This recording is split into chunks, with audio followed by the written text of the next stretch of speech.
Благодарам, подпредседателке.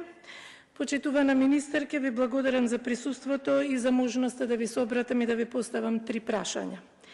Министерството за образование и наука, предводено од владата на Социјалдемократскиот сојуз на Македонија, воспостави системски механизми за инклузивно образование, вклучително и услуги за образовна асистенција, како клучен елемент за да може да се реализира интеграцијата на учениците со попреченост во образовниот процес. Целта беше, а и останува иста, секој дете да има еднаков пристап до образованието согласно своите можности.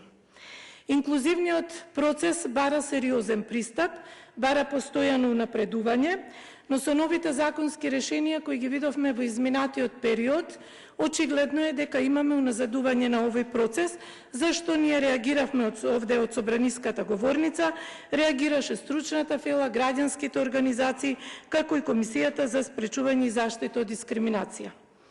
Но денес сум тука на говорницата, бидејќи сериозно сум загрижена од промената што се однесува до критериумите за ангажирање образовни асистенти за децата со попреченост.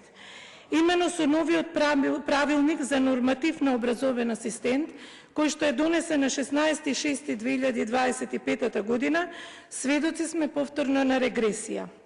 Согласно новите критериуми, за ова исклучително важна улога може да се ангажира и лице кое што е без педагошко-психолошка и методска доквалификација, само со кратка обука. Министерке, дозволете ми да бидам искрена, ова не е некоја техничка промена, ова не е начин за да изнајдете решение за тоа што се зголемува потребата од образовни асистенти. Ова е одлука која што директно ќе влијае на децата, на нивниот развој и на нивната секојдневна поддршка. Ова е суштинска девалвација на улогата на образовните асистенти. Образовниот асистент не е само помошник, не е само придружник, туку е специализирана поддршка и мора да разбира и применува соодветни образовни, емоционални и развојни стратегии. Обуката може да биде надградба, но не може да биде замена за академската подготовка. Лица кои вршат оваа работа мораат да имат барем минимум педагошко-психолошка и методска доквалификација, за да може да бидат подготвени за ваквите предизвици. Обуката не може да ја замени длабочината и контекстот што се добива преку студиите, може само да биде на дополнување. Децата со попреченост не заслужуваат минимум услови, туку тие ги заслужуваат најдобрите услови. Наместо да се олеснуваат критериумите, тие треба да се зајакнуваат. И тоа со континуирана стручна поддршка, со фер услови за асистентите, да се направи работната улога на асистентот препознатлива, професионална и стабилна, за што ви предлагавме и амандмани.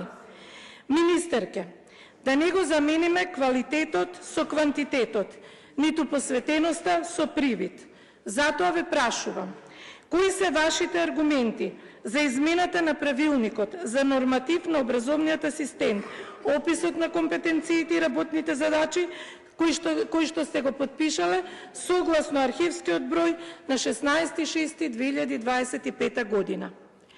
Почитувана министерке, во изминатиот период во МОН се подготвал правилник за надоместување на трошоците за користење на сопствено моторно возило и користење на јавен, градски и меѓуградски превоз за службени цели и задачи во Државниот просветен инспекторат. Според наши сознанија, за него инспекторите имале забелешки кои што не сте ги земале во предвид. Правилникот е донесен на 11.6.2025 година, го има вашиот подпис, и истиот содржи членови кои се директно спротивни на Законот за работни односи и Општиот колективен договор. Со член 2 од правилникот им се признава право на инспекторите да користат сопствено возило за службени цели. Но со член 3 во став 3 од истиот правилник го условуваат остварувањето на ова право, односно исплатата, само доколку во буџетот има обезбедено средства. Ова е неправична и дискриминаторска пределба која невозможува работата на инспекторите, токму оние кои што се клучни за контрола на законитоста во образованието. Тоа значи дека се невозможува и тековното функционирање на државниот просветен инспекторат и остварување на неговите примарни задачи. Ако имаме во предвид дека нема доволно возила, службени возила за потребите на ДПИ, и ако знаеме реално дека инспекторите, за да може да се ги извршат своите работни задачи, кои што се исклучително важни за правилен и уреден образовен процес, и затоа мора да користат сопствени возила, тогаш како сметате дека може да ставите член во правилникот во кој се вели дека тие трошоци ќе им се исплатат само доколку се обезбедат средства за таа намена во буџетот на МОН? Вие сте должни да ја обезбедите. Дали е коректно да отварате нови министерства и да го зголемувате бројот на вработените советници во министерските кабинети, бројот на вработени по институциите кои што се партиски војници, а на инспекторите кои што вршат увид во работата на училиштата и образовниот процес да им оневозможувате нормален работен однос? Ве прашувам, дали ова се должи на неисплаќањето на патните трошоци на инспекторите од ДПИ од јануари 2025 година до денес? Дали затоа го вметнувате овој член, односно овој став во новиот правилник? Еве, не ве прашувам и за неисплатените трошоци за ноември-декември 2024, а има примери на инспектори на кои што не им е исплатена она што им следува за користење на сопствено возило и од август 2024 година. Еве го фаќам само периодот од кога ДПИ е орган во состав на Министерството.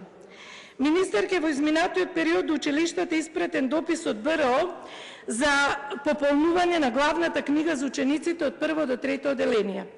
Уште веднаш сакам да ви нагласам дека сум поборник за намалување на административната работа која имаат наставниците со цел тие да може да се фокусираат на наставата, што е приоритетна работа.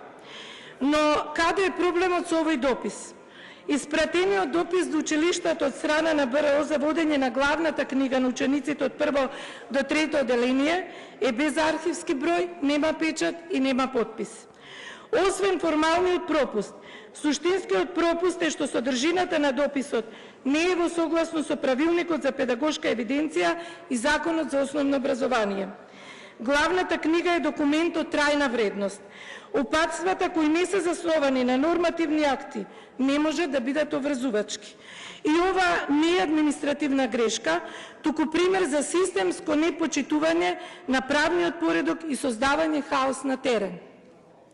Ова е само уште еден доказ колку несериозно се однесувате кон образованието и каков хаос создавате. Вие, не мислам лично на вас, туку на ВМРО ДПМН, практично промовирате непочитување на закони. За вас очигледно неподпишан документ е над законите во државата. Законите од образование ги менувате секој месец. Можевте да направите измени во Законот за основно образование во член 92. Ама немате добар тим кој може да носи добри мерки и политики во образованието. Ве прашувам, според кој акт ќе треба да постапуваат во училиштата, бидејќи и наставниците и директорите го поставуваат ова прашање?